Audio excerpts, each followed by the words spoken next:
আম Aadmi Party tata bye bye নেকি নমস্কাৰ স্বাগতম নিউজ এইটিৰ অসম নৰ্থ ইষ্ট ৰিয়া হৈছে পোনপটীয়া সম্প্ৰচাৰ ষ্টুডিঅ'ত মই প্ৰাঞ্জল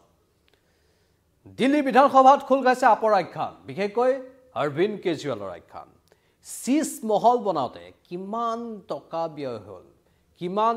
দুগুণ তিনিগুণ চাৰিগুণ কিমান টকা ব্যয় হ'ল সকলো হিচাপ নিকাচ এতিয়া বিজেপি চৰকাৰে কৰিছে বিজেপিৰ নতুন মুখ্যমন্ত্ৰীয়ে কৰিছে অৰবিন্দ কেজৰিৱাল কৰবাত যেন কিবা কাৰণত মুখা এখন পিন্ধি আছিল তেনেধৰণৰ এটা ৰূপ এতিয়া দেখুৱাবলৈ চেষ্টা কৰা হৈছে আৰু যাৰ বাবে হয়তো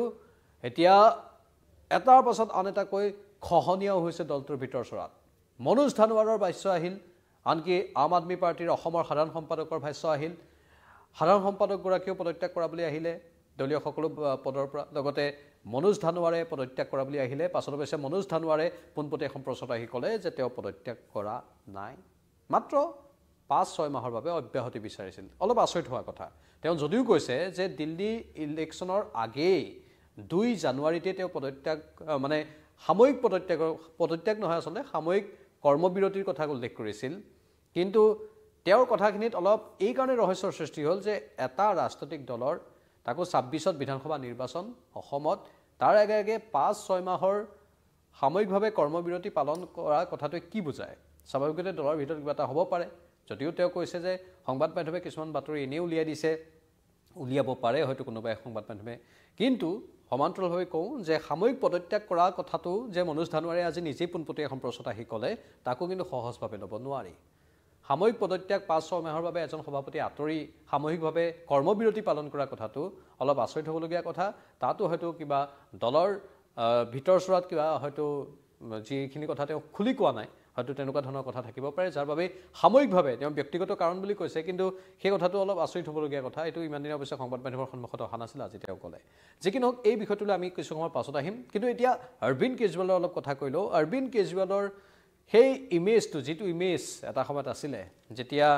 দিল্লীত প্ৰথম অৱস্থাত আন্দোলন চলিছিল আন্না হাজাৰেৰ সৈতে তেতিয়া অৰবিন্দ কেজৰিৱালৰ যিটো ইমেজ আছিল পাছত দিল্লীত চৰকাৰ গঠন হ'ল তাৰ পাছতো যিটো ইমেজ আছিল মানুহে ভাবি আছিল যে সঁচাকৈ এজন বিশেষ ব্যক্তিত্ব সম্পন্ন মানুহ সঁচাকৈ পৰিৱৰ্তন কৰি দিব পাৰিব সঁচাকৈ হয়তো ঝাৰুৰে গোটেই দিল্লীক চাফা কৰি দুৰ্নীতিক ঝাৰুৰে মুচি পেলাব কিন্তু দিল্লীবাসীয়ে ওলোটাই ঝাৰু মাৰি আম আদমি পাৰ্টিক আঁতৰাই দিলে অৰবিন্দ কেজৰিৱালৰ আৰু এটা কথা মন কৰিব যেতিয়া এটা ভিডিঅ' ইউটিউবতো এতিয়া আপোনালোকে হয়তো পাই যাব এটা ভিডিঅ' খুব ভাইৰেল হৈছিল সাধাৰণ মানুহক টিপ্পনী কৰি সাধাৰণ মানুহক কিছু সমালোচনা কৰি হাঁহি হাঁহি এটা বন্ধ কোঠাৰ ভিতৰত তেওঁলোকে নিজৰ কিছুমান অডিঅ' ৰেকৰ্ড কৰিছিল যাতে সাধাৰণ মানুহৰ কাষত এনেধৰণৰ ডায়লগ লৈ গ'লে ইমেজটো আমাৰ আৰু বিল্ড আপ হ'ব মানে ক'ৰবাত তেতিয়াই সেই ভিডিঅ'টো এতিয়াও ইউটিউবত আপোনালোকে পাব সেই ভিডিঅ'টোতেই যেন উমান পোৱা গৈছিল যে অৰবিন্দ কেজৰিৱালহঁতে ক'ৰবাত কিবা এখন মুখা পিন্ধিয়ে যেন মানুহৰ আগত সেইবোৰ দেখুৱাবলৈ চেষ্টা কৰি থাকে এনেধৰণৰ অভিযোগ আহিল বিশেষকৈ বিজেপি আৰু আন একাংশ ৰাজনৈতিক দলে তেনেধৰণৰ অভিযোগ উত্থাপন কৰিলে সেই ভিডিঅ'বোৰ যিবোৰ বন্ধ কোঠাত তেওঁলোকে গেম প্লেন প্ৰস্তুত কৰে নিৰ্বাচনত অৱতীৰ্ণ হ'বৰ বাবে বা সাধাৰণ মানুহৰ বাবে কিছুমান ভিডিঅ' সম্প্ৰচাৰ কৰিবলৈ চেষ্টা কৰে কিছুমান ৰেকৰ্ডিং সম্প্ৰচাৰ কৰিবলৈ চেষ্টা কৰে সেই ভিডিঅ'বোৰ ছ'চিয়েল মিডিয়াত ইমান এইবাৰ ভাইৰেল হৈ গ'ল যিবোৰেও অৰবিন্দ কেজৰিৱালৰ ইমেজটো অলপ তললৈ অনাত বিশেষ অৰিহণা আগবঢ়ালে তাৰ বিপৰীতে যিখিনি তেওঁলোকে ক'লে যে দিল্লীবাসীক আমি বিনামূলীয়া পানী দিছোঁ দিল্লীবাসীক আমি বিনামূলীয়া বিদ্যুৎ দিছোঁ কিন্তু দিল্লীবাসীয়ে যেতিয়া আমাৰ সাংবাদিক দিল্লীবাসীৰ কাষত গ'ল তেতিয়া ক'লে যে বিনামূলীয়া পানীৰ নামত আমি একেবাৰে লেতেৰা কদৰ্য পানী পাইছোঁ দিল্লীবাসীয়ে অভিযোগ উত্থাপন কৰিলে বিনামূলীয়া বিদ্যুতৰ নামত আমি 22,000 টকা বিদ্যুতৰ বিল দিবলগীয়া হৈছে কি পাইছোঁ আমি সেই অভিযোগটো উত্থাপন কৰিলে দিল্লীৰ বহুতে মানে ক'ৰবাত এই যিবোৰ ডায়লগ দি থকা হৈছিল কেৱল মাত্ৰ মুষ্টিমেয় কেইজনমানক দি গোটেই দিল্লীবাসীক দিয়াৰ দৰে এক ছবি তেওঁলোকে দাঙি ধৰাৰ অভিযোগ উত্থাপন হ'ল আৰু প্ৰকৃত অৰ্থত দিল্লীৰ বহুতেই সেইবোৰ পোৱা নাছিলে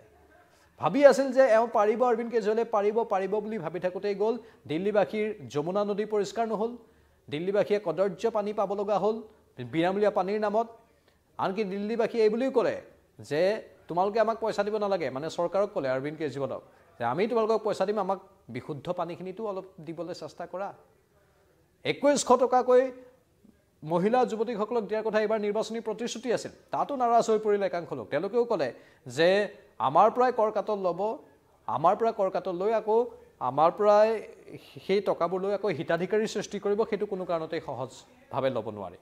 সেইবোৰতো সাধাৰণ কথা প্ৰতিশ্ৰুতি যিবোৰ দিছিল সেইখিনিয়ে পালন কৰা হোৱা নাছিল বা যেনেধৰণে পালন কৰিব লাগিছিল তেনেধৰণে পালন কৰিব পৰা নাছিল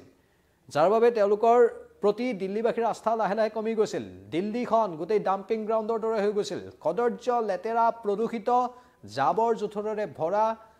লগতে যমুনা নদীৰ কথাটো ক'লোৱে আমি যমুনা নদীৰ কথা কৈ আকৌ কেন্দ্ৰীয় চৰকাৰক দোষাৰোপ কৰিবলৈ চেষ্টা কৰা কেন্দ্ৰীয় চৰকাৰে এই কামবোৰ কৰা বুলি উল্লেখ কৰা বা হাৰিয়ানা চৰকাৰে কামবোৰ কৰা বুলি উল্লেখ কৰা কেন্দ্ৰীয় চৰকাৰক বিভিন্ন সময়ত সমালোচনাৰ স্বীকাৰ কৰি লোৱা আনকি যেতিয়াই দিল্লীবাসীৰ কিবা কাম নহয় তেতিয়াই কেন্দ্ৰীয় চৰকাৰলৈ গোটেই অপযোগবোৰ দি দিয়া এনেধৰণৰ কাম কিছুমান কৰি আছিল যাক হয়তো এবাৰ দিল্লীবাসীয়ে ভাবিলে যে এবাৰো আমি তেওঁলোককে ভোট দিম পাছত আমাৰ কামবোৰ নহ'ব আকৌ ক'ব যে কেন্দ্ৰীয় চৰকাৰে আমাক কৰিবলৈ দিয়া নাই যাৰ বাবে আমি কৰিব পৰা নাই মুঠতে ইমান দিনে জ্বলা যন্ত্ৰণা ভুগি ভুগি দিল্লীবাসীয়ে অৱশেষত এইবাৰ বিজেপিক ৰাজপাতত বহুৱালে কাৰণ এইবোৰ অসহ্যকৰ হৈ পৰিছিল দিল্লীবাসীৰ বাবে জ্বালা যন্ত্ৰণাবোৰ ইফালে আকৌ মানি লণ্ডাৰিঙৰ কেছটো আছেই অথবা মদৰ যিবোৰ সুৰা কেলেংকাৰী সেই সুৰা কেলেংকাৰী কথাবোৰতো আছে মানে বিভিন্ন কেলেংকাৰী সাঙুৰ হৈ পৰিল অৰবিন্দ কেজৰিৱাল জেললৈ যাবলগীয়া হ'ল তাৰ বিপৰীতে আকৌ তেওঁৰ যিটো ঘৰ শীষ মহল সেই শীষ মহলটো ইমান অত্যাধুনিকভাৱে বনোৱা হ'ল সেই শীষ মহলৰ ডাইনিং টেবুলত বহি যেতিয়া 6-7জন মানুহে একেলগে গুগ্ৰাখে খাদ্য গ্ৰহণ কৰি থকা সেই ছবিবোৰো ভাইৰেল হ'ল সামাজিক মাধ্যমত বিলাসী খাদ্য সম্ভাৰ তেওঁৰ ডাইনিং টেবুলত ভৰি থকাৰ সেই ছবিবোৰ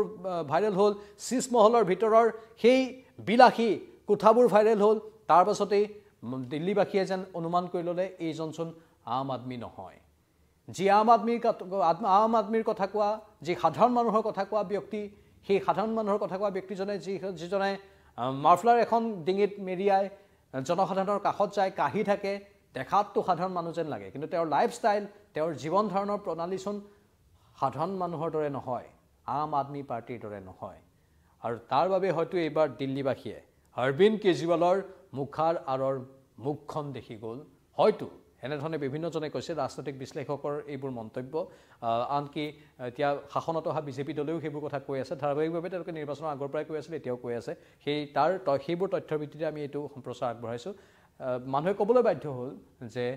এইজন আচলতে আম আদমি নহয় এওঁ আচলতে আম আদমিৰ মুখাখন ব্যৱহাৰ কৰি সাধাৰণ মানুহৰ ভোট লাভ কৰি সাধাৰণ মানুহক গিনিপিক সজাই নিজে ৰাজপাত ভোগ কৰিব পৰা ব্যক্তি এনেধৰণৰ বহুখিনি কথা আহিল তেওঁ নিজেও জেলত যাবলগীয়া হ'ল সুৰা কেলেংকাৰী সন্দৰ্ভত তেওঁৰ দলৰ নেতা মানি লণ্ডাৰিং কেছত সাঙুৰ খাই জেলত যাবলগীয়া হ'ল আদি বিভিন্ন কথা আহি গ'ল মানে যিটো ভাবিছিল সাধাৰণ মানুহে যে সঁচাকৈ আমাৰ সাধাৰণ মানুহৰ বাবে কাম কৰিব কিন্তু এওঁলোকেচোন নিজৰ ৰাজপাত দখলৰ বাবে টকাৰ বাবেহে যেন গোটেইখিনি কৰি আছে যিটো সমূল অংশে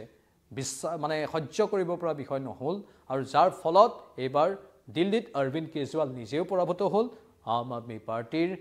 দুৰ্গ খহিল অৱশেষত বহু বছৰৰ বিৰতিৰ অন্তত বিজেপিৰ চৰকাৰ আহিল এটা কিন্তু অৱশ্যে বিজেপিৰ চৰকাৰ আহিল হয় বিজেপিৰো দায়িত্ব থাকিব এই যিবোৰ জ্বালা যন্ত্ৰণা দিল্লীবাসীয়ে সহ্য কৰি আছে এই জ্বালা যন্ত্ৰণাবোৰ আঁতৰাবলৈ বিজেপি চৰকাৰে কেনেধৰণৰ পৰিকল্পনা গ্ৰহণ কৰে তাৰ ওপৰতো সকলোৰে দৃষ্টি থাকিব কাৰণ দিল্লীবাসীয়ে কৈছে আমি সুযোগ দিম কিন্তু সুযোগৰ সদ্ব্যৱহাৰ প্ৰতিটো ৰাজনৈতিক দলে কৰিব লাগিব এতিয়াতো ডাবল ইঞ্জিনৰ চৰকাৰ কেন্দ্ৰটো বিজেপি ৰাজ্যটো বিজেপি মানে দিল্লীৰ কথা কৈছোঁ সেয়েহে ডাবল ইঞ্জিনৰ চৰকাৰৰ দিনত বিজেপিক কৰিব পাৰিবই লাগিব যিবোৰ প্ৰতিশ্ৰুতি দিছিল সেইখিনি আখৰে আখৰে পালন কৰিব পাৰিবই লাগিব বুলি দিল্লীবাসীয়ে দাবী উত্থাপন কৰিছে আৰু বিজেপিয়ে অৱশ্যে চেষ্টা কৰিম বুলি কৈছে আমি লক্ষ্য ৰাখিম বাৰু যি কি নহওক এতিয়া আহিছোঁ অসমৰ প্ৰসংগলৈ অসমৰ মনোজ ধানোৱাৰ বিজেপিৰ সভাপতি তেওঁ পদত্যাগ কৰা বুলি এটা খবৰ আহিল আৰু তাৰপাছত তেওঁ ফেচবুক লাইভত আহিলে আজি লাইভত আহি ক'লে যে এইবোৰ উৰা বাতৰি কোনোবাই উলিয়াই দিছে মই পদত্যাগ কৰা নাই মাত্ৰ মই জানুৱাৰী মাহৰ 2 তাৰিখে সাময়িকভাৱে কৰ্মবিৰতি লৈ এখন পত্ৰ দিছিলোঁ বুলি কৈছে কিন্তু আচৰিত হ'বলগীয়া কথা সাময়িক কৰ্মবিৰতি কি বস্তু 6 মাহ বা 5 মাহৰ বাবে সাময়িক কৰ্মবিৰতিত যোৱা তাকো এখন ৰাজ্যৰ বিধানসভা নিৰ্বাচনৰ আগে 26ত মাৰ্চ এপ্ৰিলত বিধানসভা নিৰ্বাচন আৰু তেওঁ জানুৱাৰীত পত্ৰখন দিছে জানুৱাৰীৰ পৰা 6 মাহ মানে জুন জুলাই গোটেই 25 চনৰ জুন জুলাইলৈকে তেওঁ যদি সভাপতিৰ পদত নাথাকে সাময়িকভাৱে যদি তেওঁ কৰ্মবিৰতি পালন কৰে দলৰ কাম বহু পিছুৱাই নাযাব না স্বাভাৱিকতে যাব সেই কথাটো অলপ ৰহস্য কৰবাত সৃষ্টি হোৱা যেন লাগিছে আৰু তাৰ পৰাই অনুমান কৰিব পাৰি কেনে এক অৱস্থাত আছে বৰ্তমান আম আদমি পাৰ্টি আৰু লগতে পঞ্জাবৰ কথাওতো আমি জানোৱেই পঞ্জাবৰো মুখ্যমন্ত্ৰীক লৈ বিবাদ আৰম্ভ হৈছে ইতিমধ্যে কেইবাখনো বৈঠক আম আদমি পাৰ্টিৰ হৈ গ'ল আৰু সেই কথাবোৰতো আছে মুঠতে